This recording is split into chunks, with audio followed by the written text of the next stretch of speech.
Today, I analysed the end scene from the Apology Tour episode of Helluva Boss. This was heartwarming to say the least. Hope you guys enjoy. Well, it seems we've got 3 minutes and 53 seconds to digest, so let's just get straight into it. No baloney.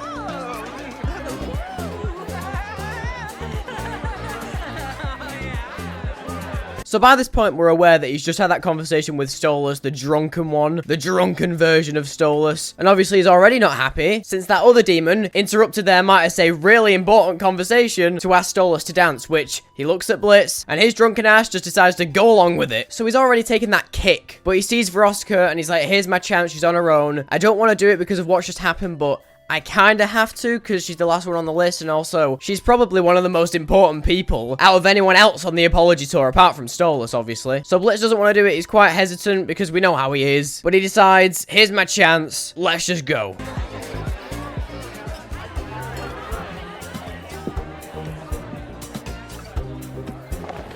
Hey, Ver. First thing that he says is Hey Ver, which is obviously a nickname, and it seems like something obvious to point out, but it is quite clear that they were close. Since you wouldn't normally give someone a nickname or a pet name, something like that, if you weren't super close to them, or at least close to them in some way. So the fact that Blitz hasn't forgotten this says a lot about his character, that he does remember things from the past, and he does keep them quite dear to his heart. He's thought about Verosika previously because he's not forgotten about her, he's not just tried to erase her. She's still in the back of his mind because obviously it was quite traumatic for both of them, which I'll get to soon, since both characters were broken by the breakup, if that makes sense. And it's also a complete contrast to in Spring Broken in Season 1, Episode 3, when Blitz is using her full name in a jokey, ridiculing sense, or even going as low as to straight up just use vulgar language to address her. But here, in this situation, it's completely different. We don't see any of that. Blitz is so broken by this point in the episode that he doesn't have energy to keep that mask up. And it's only when Verosika actually replies with something that triggers him that he puts his guard back up on his mask and just goes off at her like you'll see in a minute, in straight up denial. But by this particular point, significantly lowered his guard down to talk to Stolas, especially drunk Stolas. You'll need a hell of a low boundary to understand that nonsense. And there you see it.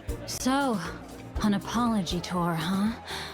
You got a lot of balls coming here, Blitzo. So obviously Verosika's immediately on her defensive, seeing the past that they've had with each other, and the way that it all ended, which I will explain later. She doesn't take him seriously, especially after what he did in the past and how he's acted, and also the fact that he's seen all these exes rise up one by one. Even Dennis, because he was recent. She's witnessed this party get bigger and bigger, which you might think is a good thing, but when it's a party like this, and the subject it's around, heartbreak, you realize that it's not. And the more people that join, the more it reinforces Verosika that Blitz hasn't changed. So what I'm getting at is that she's seen it grow, expand, and flourish in a way. And like I said, the more people that show up, the bigger the disconnect from her and Blitz, because she sees him as a terrible person each and every time a new person shows up. That's why she's so psychotic, stabbing the cake in hatred. There's so much deep-rooted trauma that's not been healed. If anything, it's been built upon and strengthened each and every time this party occurs, which I'm guessing it's gone on for a couple of years now. Therefore, since I'm talking about Verosika at this point in time, I will say that I feel bad for her. But there are some holes in her operation that don't make it seem as justifiable as it actually is, which is surprisingly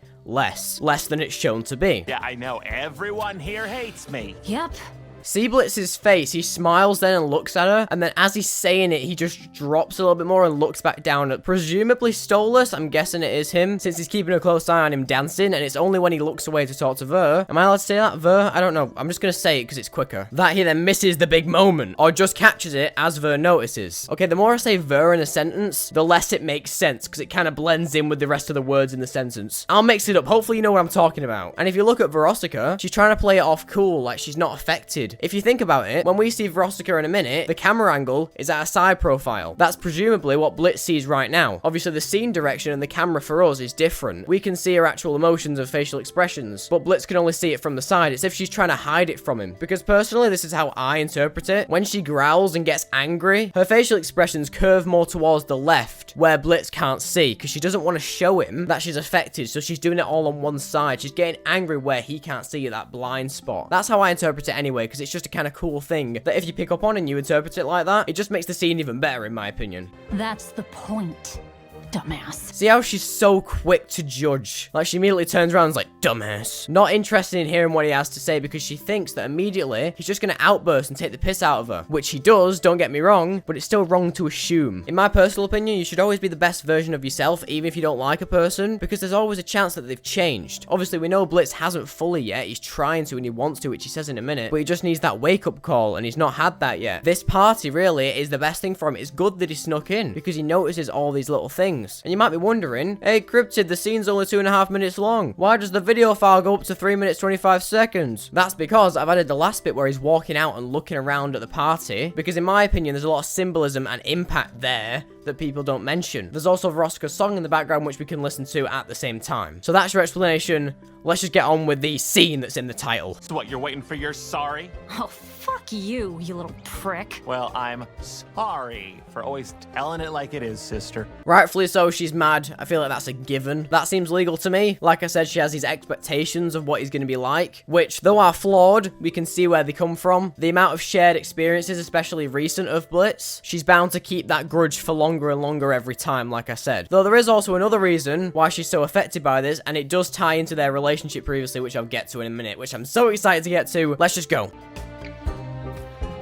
Okay, I did just pause it 2 seconds after them, but I noticed that her expression kind of shifted to more embarrassment, which, you know, the tension is building. I have my theory right now, but I don't want to say it. I'm waiting for the bit that I want to say it at, but just know this is kind of a big thing. The way she's embarrassed by the fact that Blitz is shouting at her. It's because of something, and I'm going to hint it. There's something there that's made this so shameful for her. It's not just being insulted. She gets insulted all the time. She's a pop star. I get insulted. I've got 2,000 subscribers. By this point, she's probably used to it. So it's not the insults themselves. It's who it's coming from. Someone she cared so dearly and deeply about. That's where it is. That's where it's rooted. In that past. And obviously, I've said this multiple times in previous videos, Blitz is immediately on the defensive, on the attack. He's defending himself by attacking first. He wants to get the first jab in to hopefully damage the other person's ego and mood enough that they can't fight back. He wants to win the argument because that's what makes him feel most triumphant. He's like, I've won, and then he goes home and cries himself to sleep about it. He doesn't want to do this. He doesn't want to react this way, but he has no other way to react. As I say a lot, it links back to his childhood. He could never get a word in. He couldn't explain himself. He either had to listen to the ones who were above him and bow down to them, or if it was someone of similar level or someone who was higher but a lot more accommodating or nice to Blitz, if anything went wrong, he'd just fight back. He'd lash out in anger because the anger built up from those higher abovs, his dad, the royals, all these people from his past, all these entities that he's come across that have treated him like crap and he's just been a slave to his entire life. All that pent up rage, as soon as he finds someone who's nice or someone on a similar level,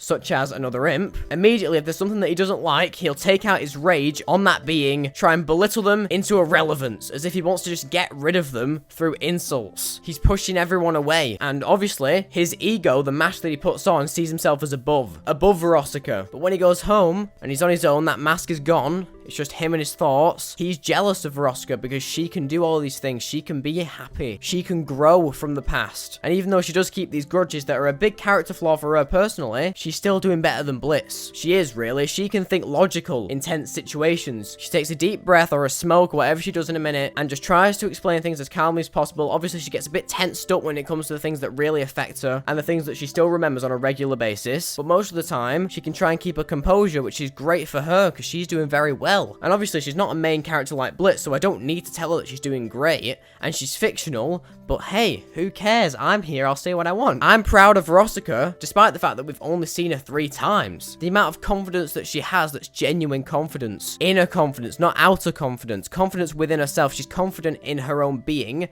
That's true confidence. Blitz's confidence is on the outside. It's the mask that he puts on. That's the confidence. That's not real confidence. That's not real confidence, in my opinion. And obviously, it's in my opinion, so you can completely debate that very civilly and kindly in the comments if you do so please. But I see true confidence in quotes as inner acceptance and self-love. That's what radiates good confidence. Really, it's just love, care, and acceptance for yourself, and it comes off to everyone else as confidence. Many forms of confidence that we all use, including myself, I'll be honest, is that fake confidence, that outer confidence. confidence. Sometimes we can be doing really well and have so much self-love and inner confidence, but we might get caught in the moment and say some things or act a certain way, do something that we may regret later on, which is fine. We can always learn from that and grow, as long as you know and acknowledge that and accept it and say it happened. I can't change the past, but what I can do is try and correct myself in the future. Whenever I'm in that situation again, as long as I'm mindful, that's what keeps my inner confidence radiating around me. If I just forget the mask and whenever I see it seeping onto my face, I just kick it off and say, no, I'm gonna be my authentic, true self. That's what it is. And that's what Verosika has in a very twisted way, because though it's not fully, there's still some mask there, because obviously she's a singer, she has to have that mask. And she very literally has an alter ego on Earth that goes by the same name, but has to act human. So there's obviously a form of masking in everything, but the fact that she's doing so well, we've not even seen any flashbacks or how she used to act. But what I can infer from this relationship and her past by theorizing, I can tell that she's grown a lot and she's proud of it, and Blitz is jealous of it. That's why he's so defensive here, because he's seen how far she's come. That's why he's immediately on that. He's like, I'm gonna challenge that. I'm gonna challenge what you just said. It's honestly heartbreaking to see. And I say this a lot, but really, is there another word? Like, dude, it's so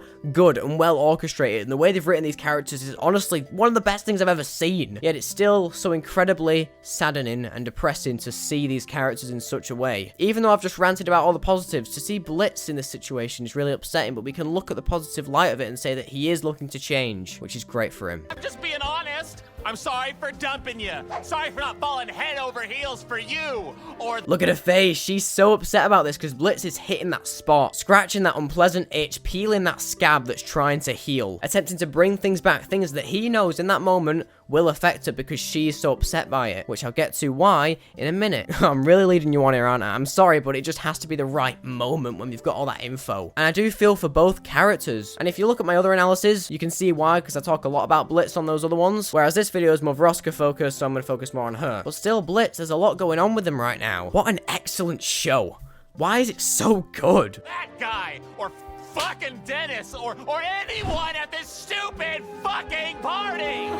I will say that was quite funny. I'm not gonna lie, I laughed at my reaction to this, and I'm still laughing now. This is a perfectly placed joke because it's so Blitz to do this. It's so this version of Blitz. Anyway, it's the masked version of Blitz. It's so this Blitz that we know and love of him to react like this. And that is what makes this scene great. They're not yanking us away from that character that we've known for so long. They're not just gonna flip it on its head and suddenly Blitz is gonna show emotions. It's gonna take time, and they know that. That's why they've added that joke, because the writers know that it's not that simple. We would have said something about it if Blitz just immediately switched up and started being so emotional. He's gonna react like this, and it's only when he has that realization, when he snaps and goes, oh crap, I need to think about this. Like, he says some things, that's his character. We know that's his character. Even though we don't see much emotion of him, we do know that when he realizes something, he'll say something else, but then go completely silent, which that's exactly what he does. That's what he did in Full Moon. When Stolas cried and sent him out, he tried to say that he was sorry, but all he did was sit there in disbelief. And obviously the episode ended with the longest F word I've ever heard, but we can tell that after that, that was it. He was silent, and that's what he's like here. He says something saying that he wants to change. Well, in a minute he says that. He says that he wants to change. He does get a bit emotional, but the thing is, if he got too emotional, that'd be out of character. For Blitz and Blitz only, this version of him right now, we know that when he realizes something, he'll say a certain thing, but then immediately drop it because he doesn't understand fully and he needs some time to process. That's Blitz's way of responding to these kinds of big moments. He won't go off on a rant and he won't say nothing. He'll say something, just a little something, and then go radio silent. That's the Blitz that we know to be in these types of situations. He did it in Truth Seekers, for crying out loud. We've seen this of Blitz. That's why this scene is so well done, because it's in character. You are so fucking shitty! Do you hear yourself? Verosika snaps. She tried to keep it calm, but upon saying that, and especially, I think though she's affected by it, she's still in that mindset of trying to help everyone at the party, and as soon as Blitz talks about everyone else, it's not just about her. She knows that. He was screaming things about her before this, all the way back to season 1, episode 3. All the insults, all those deep cuts, everything. Yet she didn't react, even in her first debut. She just walked off or teased in front of her friends. But as soon as Blitz mentions everyone else, the people that she's trying to protect and heal, that's when she fights back. This part of the scene truly shows how far Verosika's come. She's so vastly different to Blitz. And though, like I said, we don't really know what she used to be like, but like I said, we can create our own storylines and drill in our own screws to make the timeline stable and make sense. And that's what I'm doing. I'm insinuating that I think that Verosika was vastly different while she was with Blitz, and she's changed so much after that. But if you think about it again, it goes all the way back to when she was dating with Blitz because she cared about him. She said that she loved him, which Foreshadowing, I'll get to in a minute. She's learnt to care for people and prioritize the broken and weak over herself. That's the definition of a hero. Someone who places the weak and vulnerable above themselves. So in many ways, Verosika completely contrasts her entire species because she doesn't care about the lust part of it, or at least anymore. She cares more for others instead of her own pleasure. And one other thing that I will get to in a minute. Just keep the idea of lust in your head. In a PG way, please. I know this is a show, but like, I know it's an adult show, but you know what I mean. Everyone's shitty. Hello, we live in hell. Blitz uses that as an excuse, saying it's okay because we live in hell and people are shitty down there, therefore I can be shitty wherever I want. And that's obviously not how it works. Everyone here is free to be who they are, who they want to be. They can be better than the stereotypes. A lot of them feel trapped because of where they're from. Oh, you're from the Rathrin? You're just a filthy imp. You're an imp, even? Not even where you're from, you're just that species? You're immediately all these things. There's so many boundaries that people put on you, not just in this world, in real life. People put boundaries on you because of your age, your gender, your sexuality, all these different things that tie together to create a personality. Yet many of us don't use it to our full potential because we're following someone else's boundaries. When someone puts a wall there for us to hold us back because of who we are or whatever they think their opinions, which don't really matter, that's what's holding us back from our true potential. It's all these different opinions from people who don't matter. There's so many different examples of this. What does your gender matter when it comes to your job? What does your age matter when it comes to your intelligence or maturity? There's so many different things that are all capped with a certain boundary by some people, some guys who have an opinion. You guys might have an opinion right now that you disagree with me on, about either what I'm saying right now or the episode, the scene, my opinions, my interpretations. As long as you're civil about it and calm and give your view on it, I might not take your advice, but I will listen to it if you structure it well enough, because I know that you're a trustworthy individual. I know that we work on the same wavelength, that you will listen to my opinion if I listen to yours, and that's what's great about this channel. It draws in so many people who are willing to learn and give their opinions on a subject, even something this small. Don't let other people hold you back. Walk around that wall. Hell, most of them are just made out of cardboard. Just knock them over. Walk straight through. They mean nothing. Maximize your potential. Do what you want to do. The only things that really matter are the laws, but even they can be flawed in certain places. It's a real mixed bag and a bunch of controversy that I might not understand, and I don't want to get into. But I will say that if something's holding you back, just ask yourself, is it that important? If I did this, what would be the consequences? It'll always vary from the communities that you're in and where you come from. Anyway, that's my pep talk. Why am I all of a sudden the bad guy just for sucking at relationships? Are you expecting sympathy?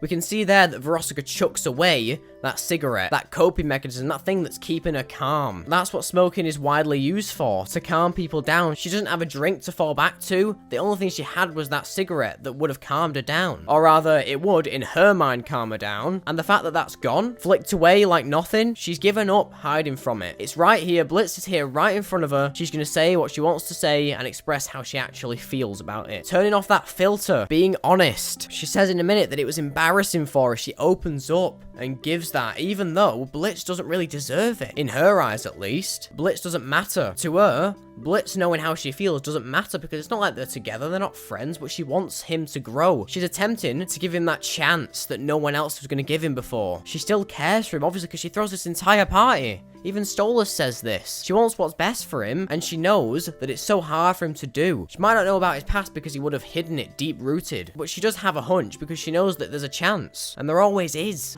Oh, poor Blitz. Finally having to own that his actions affect other people's fifis. Bitch, please. Look at Blitz's face. He's not angry, he's kind of confused and sad at the same time, and Verosika's mocking him, which makes him seem smaller. One thing that he doesn't want. He doesn't want to seem smaller, and that is what Ver is making him feel. Lesser, like he always has, and that's what's put him off, because he feels like a lesser being, which he would normally lash out at, but he's already lashed out. Why lash out more? There's nothing left in him. He's been drained from the night. He's lashed out again, and then when that one thing that would usually piss him off has been said, which is him being put down and seen as lesser, he just doesn't have the energy or passion to fight back against it anymore, because all that's on his mind is Verosika and Stolas at this point. Whatever Stolas is doing, and it's kind of sidetracked at the moment because he's more focused on Verosika, but he keeps switching, you can see, because he keeps looking back at Stolas and then looking back at Verosika. His attention is changing, but those two things that he's switching between, nothing else matters anymore. The emotions don't. He's just feeling those genuine emotions and sinking deep into them.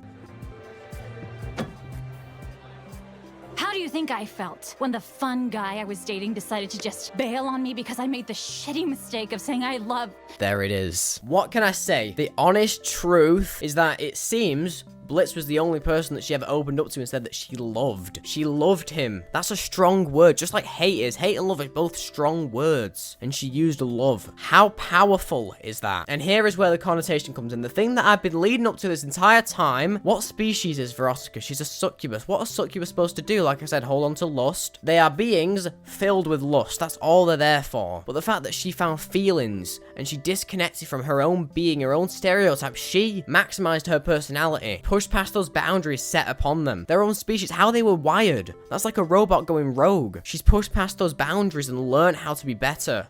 Learn how to feel genuine emotion. And the fact that that all came crashing down, that's a big insecurity moment for her because she has all this shame from being a succubus and having all these things connotated towards her that a lot of the time she does just relish in it, doesn't she? In episode 3, her song, it's mainly focused around the act of lust. She wallows in it just like a lot of people do. When you can't escape, let's go back to Angel just from Has Been Hotel, he can't escape, so he uses sex to escape from the real world that he can't escape by going into this fictional world, this world that he thinks is great, but as soon as he's out of that trip, he's back into reality, and he's bound there. He's bound there through a soul contract. Whereas Verosika is bound in the situation by the stereotypes, by her being, the limits of her. It's not as simple as being in a deal. Not to downplay Angel in any way, or say that he has it easier, but the fact that she's wired to not feel love, coming out of that, breaking that norm, can be terrifying and scary, shameful. A lot of people feel like outcasts, astray from the norm. Well, if you think about it, there is no norm, but that's an entire new thing. But just go into that mindset and thinking about it. Being a quote-unquote outcast and away from everyone else. Being different. That's what Verosika is, because she's different. And she has that tattoo that she crossed out Blitz's name in a love heart. She loved Blitz. And the fact that he said that he supposedly, because obviously it's not fully true, doesn't like her back, doesn't love her back, that really hit because it's a place of insecurity. Because like I said, that's how succubi and incubi are programmed in this series. So whenever this is brought up, and why she holds such a grudge,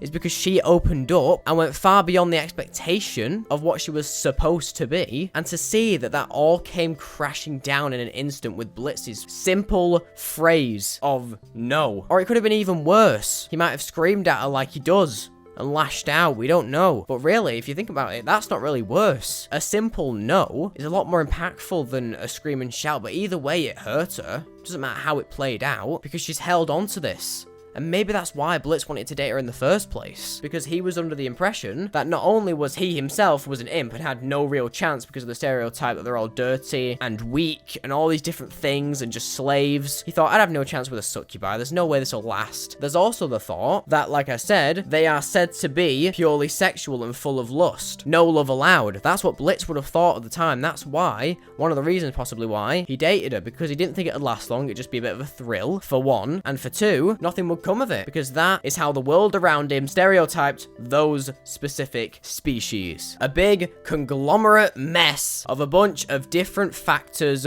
all merged together to create one sad stereotype. Really well done. Damn, these guys are so amazing. Why are they so good? Anyway, I'm simping for Helluva Boss again, guys. The writers, the animators, they're just too good. The team. And the sound design. Sorry, I had to say that. Sound design. Pretty cool. It was the most embarrassing feeling to be vulnerable for once, and you really just know how to send a message in the shittiest fucking way. First thing, Blitz is fed up. He just doesn't want to respond anymore, and this is where he realizes. Yeah, that little realization. This is one of the first realizations in this speech here, this little interaction. First realization is like, I can't do this anymore, and then when Stolz kisses that guy, that's another one. That's his second realization, the big one. But then Verosika saying that she's embarrassed and saying that for once, to be vulnerable for once. Like I said, I was already alluding to this. It's so uncommon. She's breaking from that norm, and when she did, she was immediately dismissed, broken down, exploded into a pile of ashes. Everything that she built came crashing down before her. All that confidence, all gone. Supposedly, that's what she would have thought at that moment, that it was all gone, that there was no point. Which we can tell her that it's not true. We can say, oh, it's not true. But really, you can't convince someone to get out of that state, especially so quickly after it would have happened at that point in time. To see how she's grown from that, even though it's still there, deep-rooted, and when it comes up, it's horrible, and those thoughts are negative and disgusting, really hard and uncomfortable uncomfortable to sit through, but she does it and does it like a bloody champ. And obviously, I've simped for Blitz enough, so I think it's time that I give some of the spotlight to the side characters, because I really want to get into Millie and Moxie at some point. I'm hoping they show up. When are they going to show up? When are they going to have another moment together? Because it seems to be a lot of Blitz and Stolas, which I love, but I also want to show that it's not just them that I love. I love every single character in the show, man. Therefore, I'm glad that I've managed to analyze Verosika, someone else, a difference. That's just great for me personally, because I wanted to branch out, man. Same show, but more characters. It's just the time and place, isn't it? It's just where it's showing up. That's all. The worst part is you still make me feel like a bad person for being angry at you now. Okay, first thing, that is true. But, like I've said before, it's not all Blitz's fault. The person that he's become was not because of his own doing. He's emphasized it and grown upon it and made it more normal for him and made it an instinctual reaction. But it's through the trauma and the horrors of his childhood and his upbringing that's brought this abhorrent behavior to life, all the way up to the present now. But then, Verosika, we can see here, she kicks that bar out the way and sits down next to Blitz, completely contrasting him. Blitz is sat behind the bars. He's trapped. Those bars, that ledge, he doesn't have that chance. You ever watch Into the Spider-Verse where he jumps off that Mars, jumps off that building? That's his freedom. That's the freedom. No railings, no bars, no chains to hold you back. Obviously, he's Spider-Man. That's a difference. And that leap of faith is exactly what Verosika did. She kicked away that bar. She got away out of that prison, out of that comfort zone.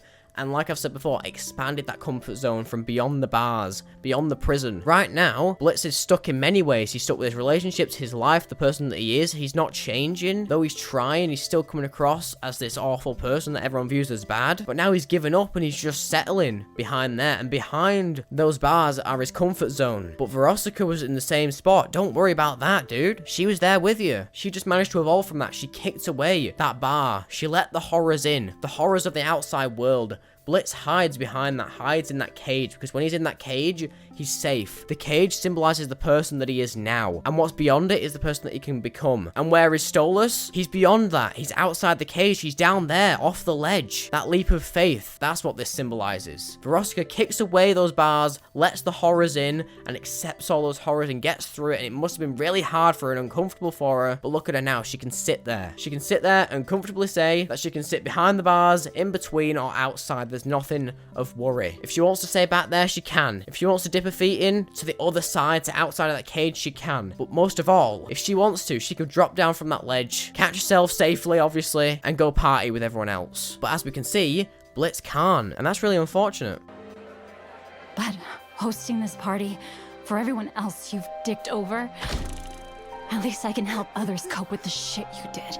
This is where Blitz realizes all the horrors that he's committed. The fact that there's people still crying all over this place, in absolute peril, thirsting for someone to hold them, and they get that here. And that's what's wonderful about Verosika's operation, because they get that place for closure. Though you can only have so much. You can't hate him forever, because you'll just keep bringing it back. You need to move on. And that's where I think there's some flaws in that operation. People are still invited from years before. People who would have been cured by now, if they would have just gone through the right procedures and managed to move on like Verosika has done. Though she's still doing this party, so she still cares about Blitz and she's always reminded of him. She needs to move on from that situation. Get that closure. Even if you don't get that closure, find your own way of getting that closure safely and securely. Even if it's not like this, where you can throw knives at his head. If you can find that way to get closure, even if it's just becoming a better person, you can look at yourself in the mirror and say, I love myself, and that's your form of closure. It doesn't have to be Blitz related. It's just having inner confidence and loving yourself, like I've said this entire time. You don't have to keep thinking about Blitz to get that closure and move on. It can simply be in improving yourself that you can get that. But clearly Verosika's not got that yet, because she has this constant reminder. And though she's doing amazing things trying to help, it's the execution that's a bit rocky. And as I said in my All To You analysis, she expects every instance of someone becoming an ex of Blitz's to be a horrible, heartfelt, saddening situation. Whereas it could be as simple as, we're just not compatible, we need to move on. It doesn't have to be this big thing all the time. But Verosika's so rooted in that though she's trying to help, she does have that twisted view of Blitz and expecting everything to be negative around him, where he could change at any time. Someone else who's not Verosika could have spoke to him, he could have had that wake-up call, and his next ex was on good terms. But Verosika was still inviting him over here, just like they did with Stolas. Even though that was a bad situation, if Blitz would have changed previously, she wouldn't have known that and still expected it to be a horrible, outrageous situation. So there are the holes that I noticed when I was watching this. Though it's still great, don't get me wrong. What? No snarky comeback? No. You're right. And there it is, acceptance. I've seen someone talk about this. Blitz went through all the stages of grief. I think there's 7 stages of grief, or 6, 7. He went through all of them in this episode, and it's a big symbolic thing. But obviously, I don't analyze the entire episodes in full, because that would take me like 10 hours. But it is really cool to see that this is the form of acceptance. It's right next to someone who, honestly, he does still love deep down. Even if not romantically, he still cares for in a way, because why else would she be on the list? Granted, he was just writing random people down half the time, and just doing it to get back at Stolas, but that still begs the question. Why was he so apprehensive as to talking to her? Like I said, there was a bit of hesitance previously before this. It goes way deeper than just that. Honestly, Blitz, I love you, but you really need to get your act together, buddy, and I'm just saying that because I can and it's funny. I do know, and I do notice that it's going to be hard, and it will take a long while. You're doing great, though. This is step 1 to improvement. True, authentic improvement. It's that acceptance. I actually am, you know, sorry. The first genuine sorry of the day, and it's to someone who had such an incredible journey with Blitz. Someone who he holds so deeply to his heart, and they hold him at the same place, even if they don't think about it that much and think of themselves as hating each other. It's still there. This genuine sorry means a lot. A whole lot more than people think. It's a turning point for him. Lovely. I don't want to be this way. Not forever. Now, I could digest that entire line for ages, but I think it speaks for itself, doesn't it? He doesn't want to be this way. He wants to change. This is where he realizes that he wants to make that change. He wants to be a better person. He's seen Verosika and he's been inspired. At first, he was envious. And then, as he realized, he calmed down and went, hey, that could be me. I could be just as well as Verosika is doing. Or as it seems, because obviously he doesn't know there's that entire grudge. He doesn't think about that right now. All he thinks about is what Verosika is. And that is a lot more improved than he is. I'll say it, it's honest. She's improved a lot more than he has. That's not entirely his fault though, is it? And we can't just get into all that. It's not Blitz's fault. It's obviously not his fault. I'm not going to rant about it. You understand what I'm trying to get across. It'll be a lot harder for Blitz to improve. But the fact that he's seen that someone else has improved, that's given him the hope to change. Obviously, she's about to be a little bit devious now, but one thing she does notice is that if there's someone who truly belongs at this party, at this Hate Blitz party, we hate Blitz, there's one person who belongs there, it's himself. She realizes that. She knows that Blitz doesn't love himself. And she smiles at the idea that he can improve, that he's realized that and said sorry. She's got her closure. Like I said, she could have done it way quicker through other means. But that doesn't disregard the fact that she's still improved, though now she has got the closure that she wanted. But one thing I can't advocate for is this, if that makes sense. There's always better ways of finding that closure and feeling fulfilled. Verosika's just incredibly lucky to have that moment. So congratulations, all power to her. But now she's trying to lighten the mood and make things a little bit, you know, better for him, more comfortable, because Blitz does work through humor. I said that in Full Moon. If Stolas was more casual and less serious and didn't come across as out of the blue, Blitz may have taken it a little bit better, even just that little bit. So Verosika does know Blitz, and she's more observant than Stolas, let's be honest. Because she's not all caught up in her own feelings. She just realised when Blitz comes here, immediately, what the best way to react is. And I do say immediately, she did snap at him first, but as soon as she thinks, she has that moment of clarity, she goes, okay, here's the best way to deal with it. That just shows how much more observant that she is. Further emphasising the fact that she's been trying to improve others and help others, instead of thinking about herself all the time and her own closure. To be fair, one form of closure for her could be holding this party. Though we all do know that it's not the only way. She did really want, deep down, she wanted this true closure by talking to Blitz. And she got it. Looks like Stolas is having a good time. Yeah, well, he needs it. Yeah, well, he needs it. Blitz is truly growing. Even in this little moment, he's already beginning that change. Though he does now, you'll see.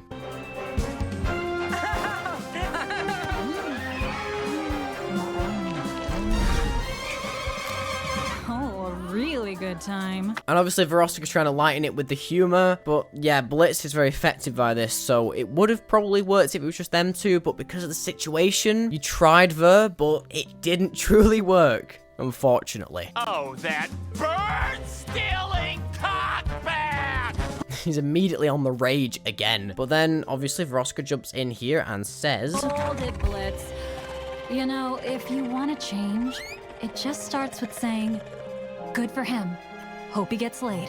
I think Verosika did a really good job of explaining that in such little time there. Straight up saying it how it is, because Blitz needs that direct speech. He doesn't need any innuendos at this point in time, even though he makes a lot of them. He doesn't need jokes, like I said, he does use them a lot. Verosika notices this because she does make a joke and it doesn't go down well, so she thinks, what's the next thing on my list? Just fetching it from my memory. Yeah, PC reference there, get it, guys? Here it is, here's what I've got next for you. It's just a direct call out. It's just saying how it is, how you should act right now, and it's always good to have that friend. Even though they're not really friends, it's always great to have that person who looks out for you. Because when you get caught in the moment with that mask on, if you have a true friend or someone who truly cares for you and wants the best for you, they can call you out on your crap, if you know what I mean. And through that, you can improve and you can catch yourself in that moment and go, wait, I'm not going to put that mask back on. I'm just going to be my genuine, authentic self because I want that. And my friend knows that I want that and they want the best for me. Therefore, they're going to call me out and I might not like it in that moment, but I'll still listen because I know deep down that that's what's best and that's what I truly want. Because you'll be so much happier if you're yourself. If you present as yourself, your true self. On my videos, I am my true self. I'm just a lot louder because I have to emphasize things in order for you guys to listen. Most of the time when I'm watching this stuff, it's all in my head. It's mental. I analyze things in my head. When I'm making the videos, it goes to vocal. Therefore, there is a difference between that version of me when I'm just on my own and when I'm on the microphone. Because if I was truly my authentic self on here, you won't be able to hear anything. There'd be no audio. Therefore, you do need to tune yourself a little bit. But as long as you're your true self, like I am, I'm telling you now, this is me. This is my authentic, true me. Just a little bit louder. Just a little bit amped up. Turn the volume up a little bit. That's what you want to achieve, or what I think is the general consensus on what you want to achieve. But obviously, if you want different, go ahead and do different. I'm not forcing you on anything. I'm just saying this is what I think's best. I can only give my opinion. I don't have another second person who disagrees with me right now. So if you disagree, be my guest. Very sophisticated, casual, keeping it calm in the comments. Shoot me over a respectful comment and let me know what you disagree with. And if you agree with me, let me know too. That's great. I always read them. Here, have some cake, fuckwad.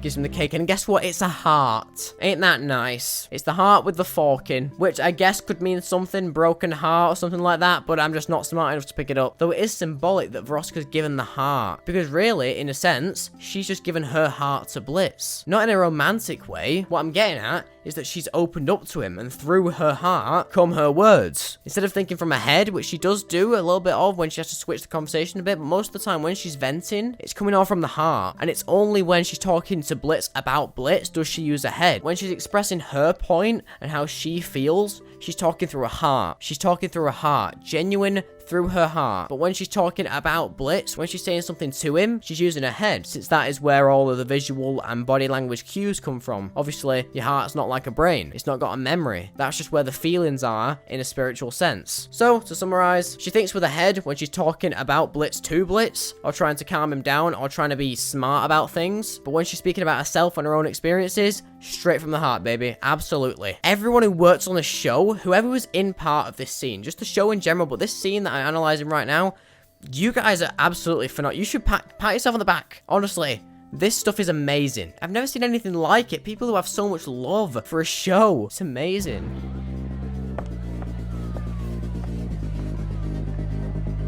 And I did say I'll go through Verosika's song, but I don't think I will, because it kind of speaks for itself, doesn't it? I'll just go through the scene that follows. I wanted you.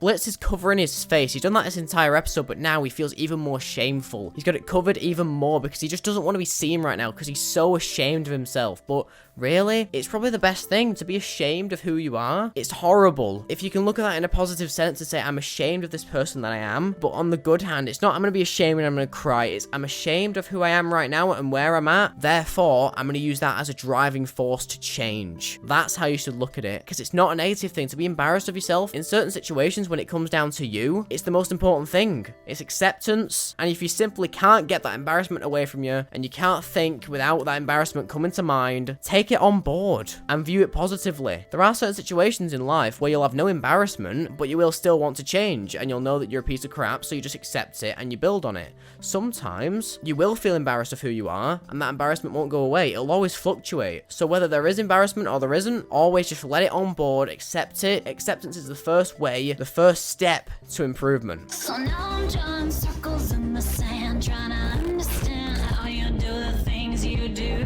He's seeing here how people are making connections with their mutual hate for him. He's seeing here everyone in the party just straight up hating him. There's no other way to say it, because that's what it's for. The party's for hating Blitz, and everyone does hate Blitz here. Or so they think, because do you truly hate? That's all subjective. There are a lot of things that can be said about that, so I'm not going to say a lot. Honestly, I don't even have my own opinion on it. I'm just putting that out there for you guys to think about. So my question of the day, which I've just came up with now, is, can you truly hate? There we go, in the comments. But yeah, he's seeing people that he might not have seen for ages. He might have, I've said this before, he might see an individual and think, hey, I've not seen you for 4 years. Why are you still grieving? I left you all those years ago. This is the final realization moment of the episode, which the one before this was when obviously he sees those two kissing, Stolas and that guy. Just wanted to make that clear. But this is the last one, and it's when he realizes the impact that his actions have. He already got that through Verosika, but to see everyone else, so many more people, not just Verosika, who he thinks personally he had a genuine connection with, all these other people, it's not just her. It's people who he might not even cared about one bit. Even if he was a better person, he still didn't care about them. It might have just been one night stands, though they're still grieving over him. And that's where he sees the true impact, the magnitude of his actions, and how they still linger all those years on. Though on the other hand, he doesn't really notice this. He looks, but he doesn't notice, and he might think about it when he's in a clearer headspace. People are connecting over their hate for him. So really, though you should never be like this, if you can avoid this way of thinking and acting, it's always great. But if you are in this situation somehow, in some way, shape or form, always take the positives out of it and say, hey, don't look back on the past. Don't look back in anger, if you know what I mean. Because you can't change the past. Just take the goods out of the past. Look at the negatives and go, I'm going to improve on them. In the past, I did this, this and that.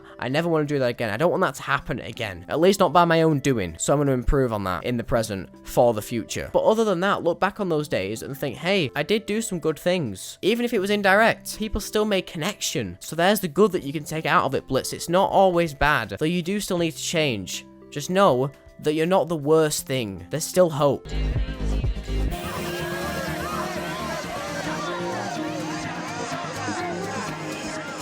It's weird how the song says I'm over you when he looks at Stolas. I know it says it like 50 times in the song, but it's just something to know. Or at least in Blitz's eyes, even if it's not a universal thing said by Verosika at this specific point, and it's a direction for the animators and the writers, if you think about it, it's more possible, since this view of Stolas is seen from Blitz's eyes. The fact that this part of the song plays when Blitz is looking at Stolas, it shows how Blitz views Stolas now. He views Stolas as moving on, as, like Verosika says, over him.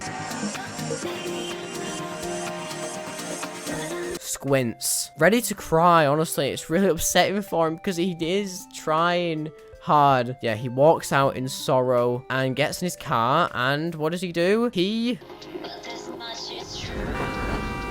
faceplant straight onto the horn. Like I said, a little bit of words, that realization moment, but then no words. That's the Blitz that we know. That's why this scene is amazing. There it is. I've said it. Yeah, hear that. And that was it. A great scene for a great show. And I'm going to go to the end bit here, just, you know, because it's always great to have that end frame open while we end this video. Well, what would you do if your favorite thing in existence was nowhere to be found? What does it matter? Can you just make it without shrimp? What did you say? God, I said. God damn it, Husker! Hope you guys enjoyed. Click a video on screen that best suits you. That was slower than last time, just saying. The one on the right was picked by YouTube just for you, and the one on the left is my most recent video. I'm so excited to do more. Might even do Stolas and Blitz's conversation next. That drunken mess that it was. And I'll see you guys later. Stay positive. Goodbye.